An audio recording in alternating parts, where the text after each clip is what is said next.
Sometimes we're so focused on what still needs to be done, we forget to acknowledge how far we've come.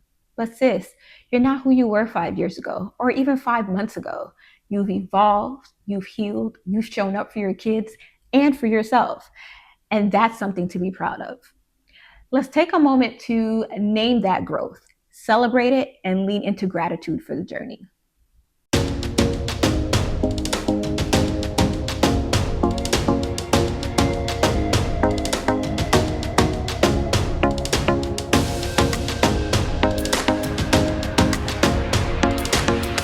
Hey, hey, mama.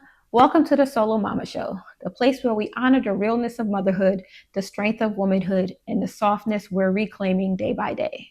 My name is Marylyne, solo mama, believer, entrepreneur, and woman of color. Whether you're pouring cereal or pouring into everyone but yourself, this is your place to exhale. Today's episode is about pausing to celebrate you. Yes, you, the woman who's been growing, stretching, becoming. Let's take a moment to acknowledge the version of you that no one clapped for. Growth often happens in the quiet places, like when you said no, when you finally set that boundary, or when you chose peace over proving that you were worthy, proving that you were enough, proving that you were a good mom, or whatever else you felt the need to have to prove to anyone. You've done hard emotional work, hard physical work, hard mental work, hard financial work without any applause. You've parented through exhaustion, prayed through tears, and kept showing up. And though it happened in the quiet places, though no one else saw it, you, your kids, and God did. And while no one else is applauding you and telling them how proud of you they are, know that I'm proud of you and you should be proud of yourself. Because though no one goes into parenthood looking for applause or awards or acknowledgement, it's a little bit different for those who are in a partnership, whether it's marriage, whether it's just cohabitating with their partner, or even if it's just having a positive co-parenting relationship with the other parent. While we're not seeking validation, it almost automatically comes, right? Whether it's your spouse bringing home flowers just because they saw you had a hard day with the kid the other day, or whether it's them saying, hey, I see you're tired, let me tag in. Usually, and hopefully if you're in a strong relationship, your partner, that other person, your tag team, though it's not an award, though it's not them saying, hey, I acknowledge you, it's the little things. And when you're a solo parent, that's a missing piece, right? There is no one to pat you on the back. There is no one to say, I see you. If you're lucky enough, like I am, maybe your kids do that for you. And that, for me, 98% of the time is validation enough. The other 2%, that's that small piece that still wishes there was someone else there, right? Someone to go through it with. But that version of you who no one else clapped for still deserves acknowledgement, still deserves pride, right? Because through all of those phases, through all of those hardships, through all of whatever it is, that growth is, it's yours, right? And it's real. Because the truth about it is your growth doesn't need a standing ovation for it to be real. God saw it, you felt it, and that's enough. You fought some hard battles. You've dealt with a lot to get to where you are now. And it took courage to become her, to become this version of you that you are now, this version of you that 5 days ago you might not have realized you could be, let alone 5 months ago, 5 years ago, however long you've been in this journey. For me, 15 years ago, almost 16 if we count pregnancy, when I first got that pregnant on the test, right? Because one thing about me, I don't got time to interpret no lines. Okay, when I go get the clear blue easy, the one that says either pregnant or not. I need it in black and white, clear as day.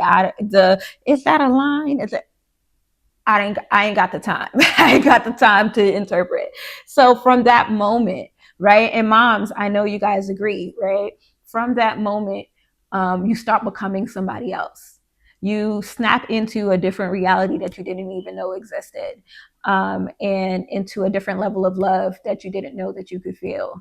And it took a lot of courage at any phase of your life. I was 21 when I got that pregnancy test. I was 22 when I gave birth to my son. But whether you were 18, whether you were 25, whether you're 40 and starting your motherhood journey, but most especially whenever it became, because that's why we're here, right? Most especially whenever it became that point of your journey when you were doing it solo, when there was no grandma to lean on, no aunt or uncle, no dad, no neighbor, when you were doing this thing day in and day out all by yourself. It took courage for you to walk into it and say, I'm going to take it with stride.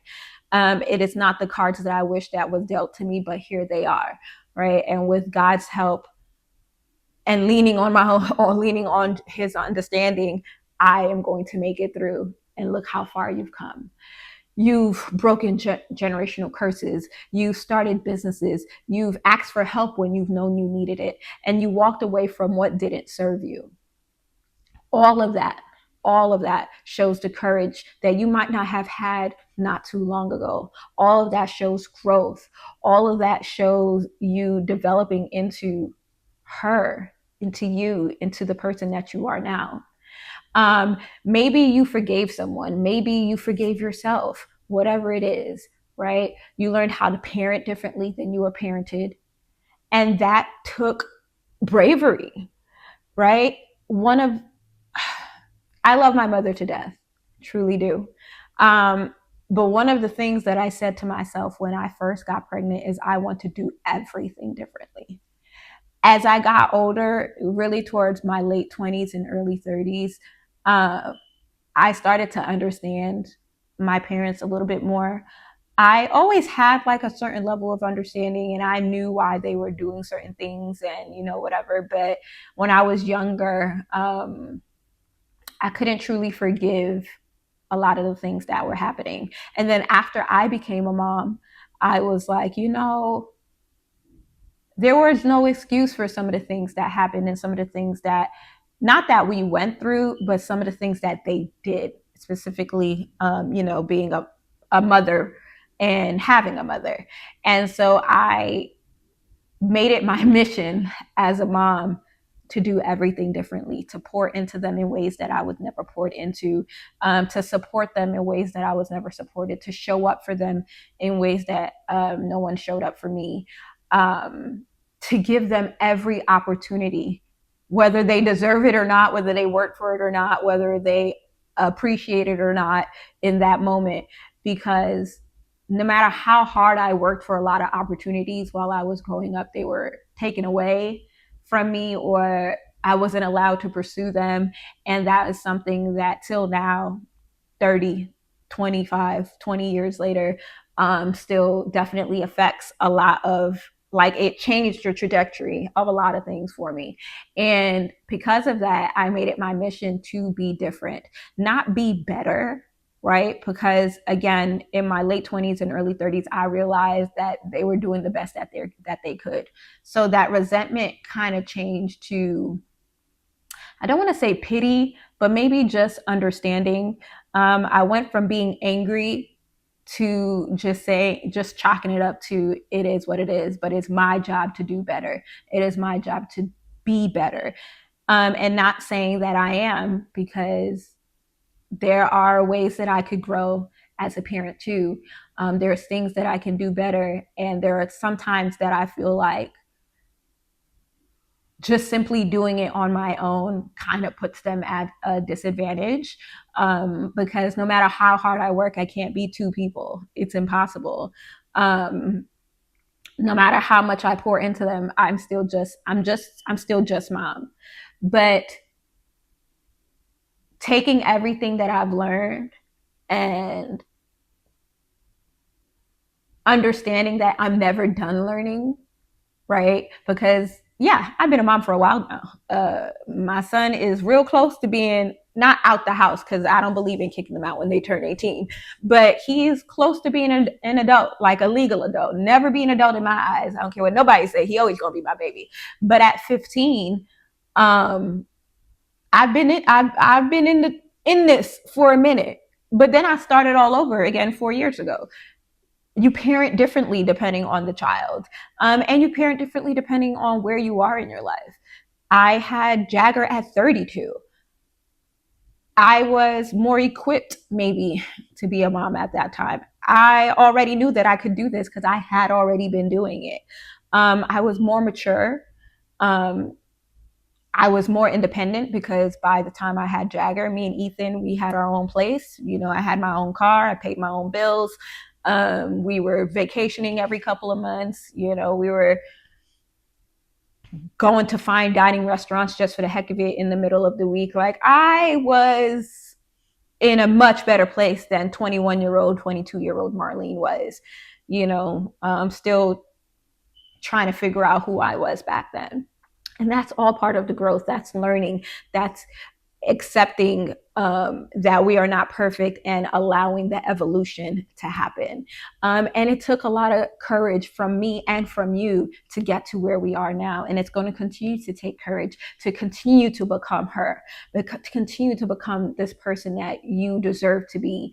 And whatever it is that you picture when you put on your vision board and you say, this is the perfect mom that I want to be, whatever that looks like, because again, perfection is not reality, but what's perfect for me, what's perfect for my reality, what me and God have decided in our partnership, is what's for me.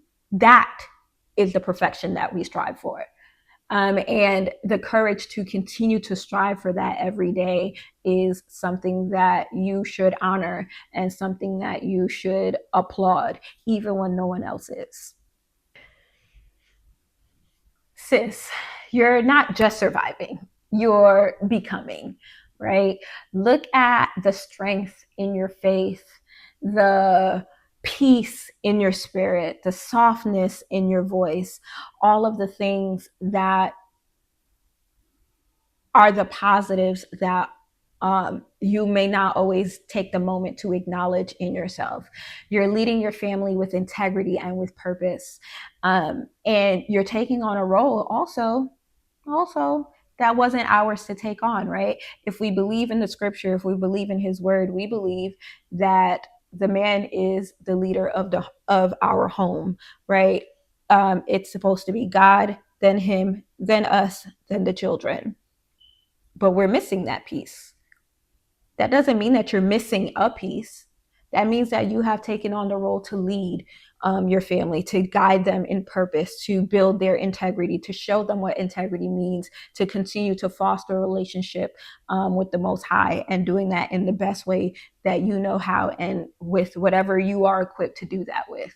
Because just like we always say, with everything that comes with solo parenting, we're taking on our job, but yeah, a job that wasn't ours to take.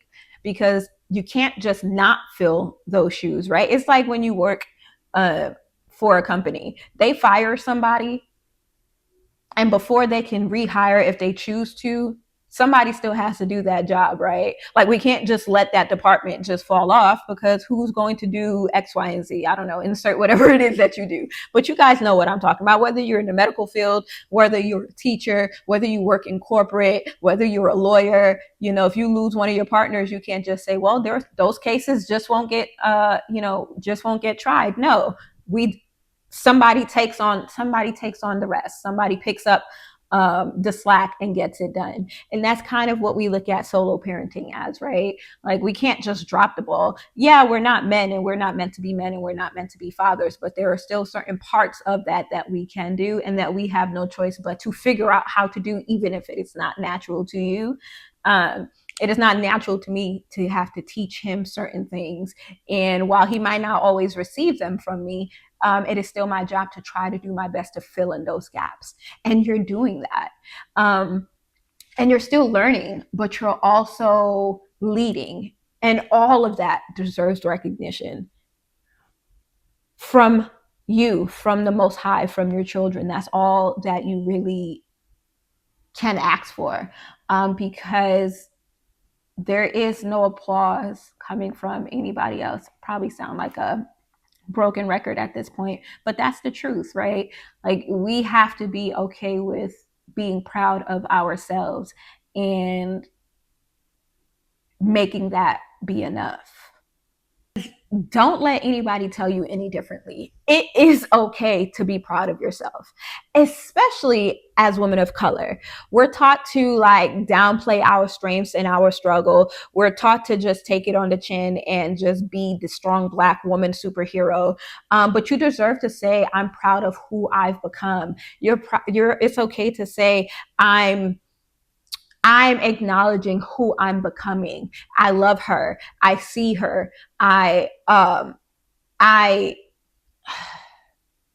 covet her, and not in a negative way. We know that there's some negative connotation with that, but I long to be her because I know that I deserve it. And that pride is not arrogance, it's honor, right? It's honor for what God has done through you, what he is continually doing with you, the journey that you've come through, the strength that he's given you, the perseverance, the consistency. And you deserve to feel that pride, right? And don't let anybody tell you any different. Like, you have been through so much. And even if it hasn't been that much, whatever your much feels like, right? Maybe you didn't lose, the father of your child. Maybe, he's over there living his best life, but he's just not helping. Maybe there's no tragic, relationships that have broken you, but that doesn't mean that solo parenting hasn't been a journey for you. It doesn't mean that you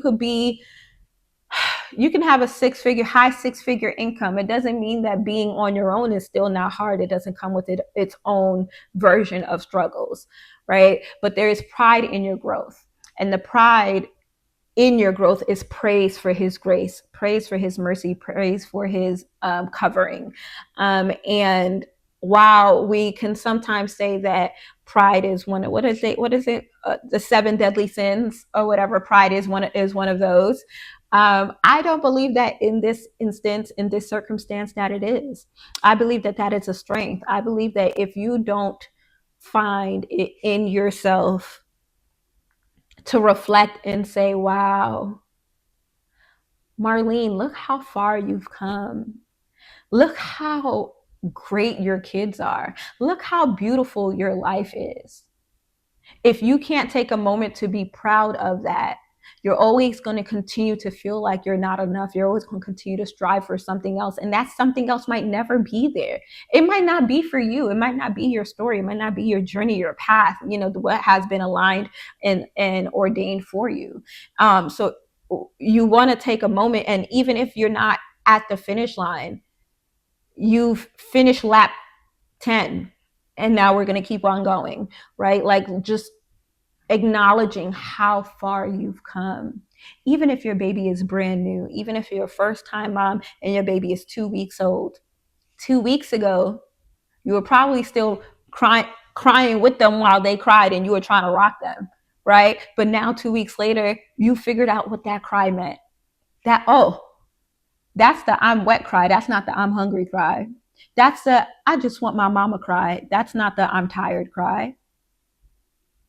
That is an accomplishment. That deserves acknowledgement. I am proud of you, mom, because there are moms out there who have yet to figure their babies is grown and they haven't figured out how to interpret their needs. And you've done it. And you've done it with grace, and you've done it beautifully. And that deserves acknowledgement. I want you to know and believe in your heart that you do not have to wait for a milestone or someone else's validation. You can pause right now and say, wow, I've come such a long way. This version of you, she's wise, she's powerful, she's soft, she's strong, and she's sacred. Be proud, mama, because God is. Our verse for today is going to be Philippians 1, verse 6. Being confident of this, that he who began a good work in you will carry it on to completion. This is not the end of your story. This is not the end of your growth. This is not the end of your journey. But be proud of how far you've come.